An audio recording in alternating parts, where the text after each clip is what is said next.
星的光點點灑於午夜，人人開開心心說說故事，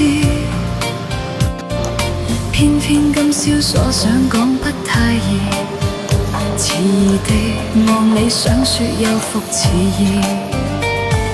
秋風將湧起的某夜，遺留他的窗邊有個故事，孤單單的小伙子不顧寂寞，徘徊樹下直至天際露月兒。東風吹走幾多個月夜，為何窗邊的他欠缺注視？黑於窗飛小子寫的愛無字，完全沒用，像個飄散夢語。今宵的小伙子傾吐憾事，誰人痴痴的要再聽故事？偏偏痴心小子只知道上集，祈求